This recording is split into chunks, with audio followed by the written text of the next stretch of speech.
Дело о похищении и вымогательстве Глико Моринага является одной из самых печально известных загадок в истории японской преступности. С марта 1984 года до августа 1985 года группа преступников, называвшая себя «Монстр 21 лица», терроризировала ведущие пищевые компании Японии, сея страх среди населения и превращая японскую полицию в посмешище. До сих пор личность этой преступной группы остается неразгаданной загадкой. Дело началось с похищения, связанного с компанией Эзаки Глико, производителем известного сладкого изделия поки. В 18 марта 1984 года Глико оказалась в центре внимания, но не из-за своих успехов. Около 9 часов вечера 3 человека в масках ворвались в дом Кацухисы Эзаки, председателя компании Глико. Они связали его жену Микиеко, которой было 35 лет, и старшую дочь Марика, которой было 7 лет. После того, как они перерезали телефонные линии, они обнаружили, что Эзаки принимает ванну с 2 маленькими детьми. Эзаки вытащили из дома, посадили в машину и отвезли на склад в Ибараки, Осака. Группа преступников потребовала выкуп в размере 1 миллиарда иен, эквивалент 9 миллионов долларов США по текущему курсу, и 100 килограммов золотых слитков. Однако всего через 3 дня после похищения Эзаки удалось удачно сбежать до того, как компания успела передать выкуп. Тем не менее, он не смог опознать преступников и не предоставил никаких улик, которые помогли бы полиции понять их мотивы. Казалось, что дело окончено, но всего через несколько недель группа преступников возобновила свои действия. Они подожгли несколько автомобилей главного офиса компании. 16 апреля 1984 года в здании Глико в Ибараки, Осака, где ранее был удержан Эзаки, была обнаружена пластиковая бочка, наполненная соляной кислотой. 8 апреля 1984 года группа «Монстр 21 лица» отправила издевательское письмо японской полиции. В письме они использовали провокационные выражения.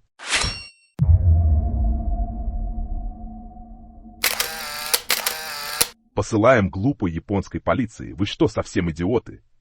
У вас есть все ресурсы, а что вы сделали?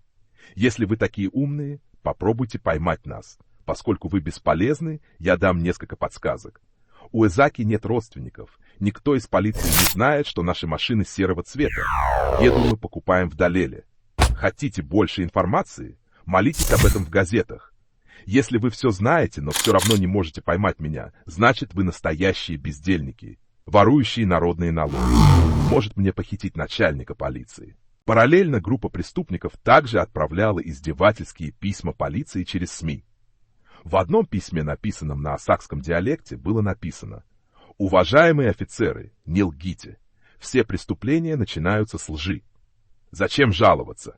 Если трудно, я дам еще подсказки. Мы входим на завод через служебные ворота. Печатная машинка, которую я использую, панрайтер, а пластиковая бочка всего лишь кусок мусора, подобранный на улице». Подпись группы была вдохновлена вором, способным менять облик, из романа «Монстр 21 лица» писателя Эдагавы Рампа, опубликованного в 1963 году.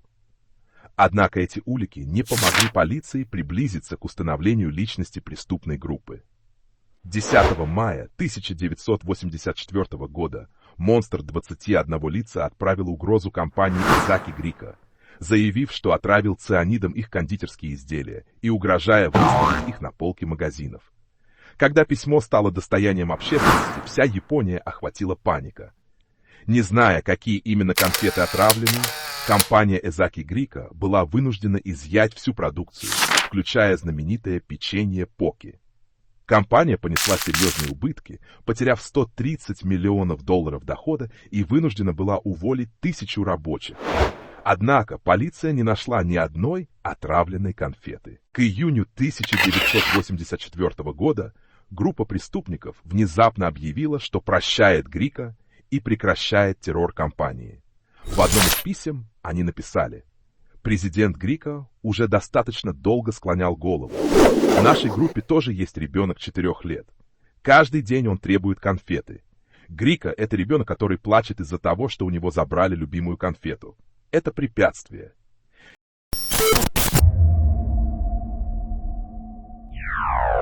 Хотя террор против Изаки Грикова был временно приостановлен, группа «Монстры 21 лица» продолжала совершать преступные действия, нацеленные на другие кондитерские компании, такие как Morinaga, Nagata, House Foods и Marus Dai Ham, используя аналогичные методы. В октябре 1984 года в одно из информационных агентств в Осаке было отправлено провокационное письмо со следующим содержанием. Мы добавили особый вкус. Вкус цианида калий слегка горький, но не волнуйтесь, мы оставили предупреждение на упаковке. 20 таких коробок были размещены в магазинах от Хамамацу до Токио. Сразу после получения письма полиция провела обыски во множестве магазинов от Токио до западной части Японии. В результате они обнаружили 21 ящик конфет Morinaga с отравой, на которых была наклеена предупредительная этикетка. Опасно! Содержит яд. Вы умрете, если съедите это. 1 ноября 1984 года группа преступников отправила письмо с угрозами заместителю председателя молочной корпорации Morinaga в Токио со следующим содержанием. Вы уже увидели нашу силу, не так ли? Если не подчинитесь, ваша компания будет уничтожена, и вы умрете. Опубликуйте ответ в газете Майничи 5 ноября в разделе пропавших без вести, используя слова «Дзиро», «Morinaga», «Мать полиция», «Плохой друг», «Деньги», «Еда». Как мы уже говорили ранее, мы хотим 200 миллионов иен. Подпись «Чудовище с 21 лицом». Компания Morinaga ответила, разместив объявление по требованию, но не выполнила оплату. 7 ноября «Чудовище с 21 лицом» продолжило отправлять угрозы компании House Foods, что заставило Morinaga сократить производство на 90%. Угроза со стороны этой группы вызвала не только тревогу в пищевой промышленности, но и вдохновила подражателей. Мужчина 42 лет был арестован за угрозу отравить продукцию Coca-Cola в Токио цианидом с целью вымогательства $200-414 тысяч. Это событие вызвало страх по всей пищевой отрасли Японии, так как многие компании опасались, что если группу «Чудовище» с 21 лицом не поймают скоро, пищевая промышленность рискует быть полностью уничтоженной.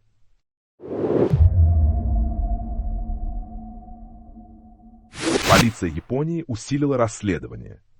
Поворотный момент произошел, когда камера видеонаблюдения в одном магазине зафиксировала мужчину в бейсболке, который поставил на полку коробку шоколада Клио. Этот человек считается ключевым членом группы «Чудовище» с 21 лицом. Несмотря на то, что полиция обнародовала изображение в поисках дополнительных улик, личность мужчины остается загадкой. 28 июня 1984 года, всего через 2 дня после того, как группа «Чудовище» с 21 лицом согласилась прекратить преследование Marus Dai Ham в обмен на 50 миллионов иен, полиция едва не задержала организатора. Следователь переоделся сотрудником компании и следовал инструкциям для передачи денег. Когда он ехал на поезде к месту встречи, он заметил подозрительного мужчину, который следил за ним. Этот человек описывался как высокий, крепкий, в темных очках, с короткими кудрявыми волосами и холодными глазами, похожими на лисьи. Несмотря на то, что полиция тайно следила за ним через несколько поездов, человек с лисьими глазами быстро скрылся, и им не удалось его задержать. Изначально полиция Токио подозревала Манабу Миядзаки, сына известного мафиозного босса, в роли человека с лисьими глазами. У Миядзаки была судимость, и 10 лет назад у него возник трудовой спор с компанией Эзаки Глика. Однако в ходе расследования у Миядзаки появились четкие алиби, и его сняли с подозреваемых.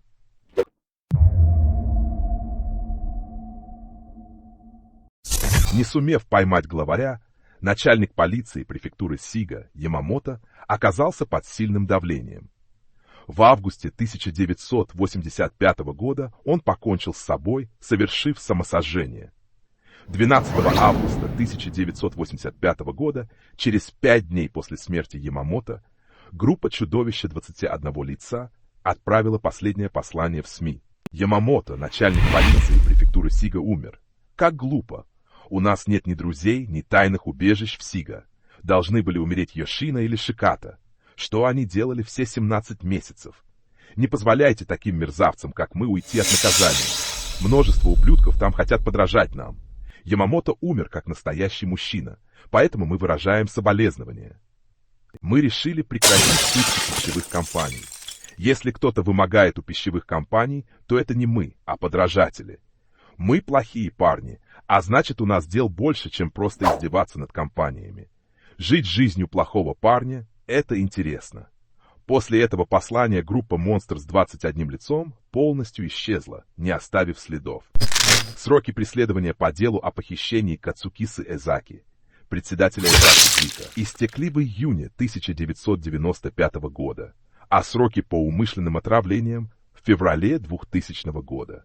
По оценкам, в расследовании участвовало более 1 миллиона полицейских, было 28 тысяч улик и около 125 тысяч допрошенных. Однако ни один подозреваемый не был обвинен. Даже когда группа «Монстр с 21 лицом» впоследствии была выявлена, полиция не смогла предъявить им обвинение. Дело Рико Моринага стало одной из крупнейших загадок XX века, так и не получив ответов.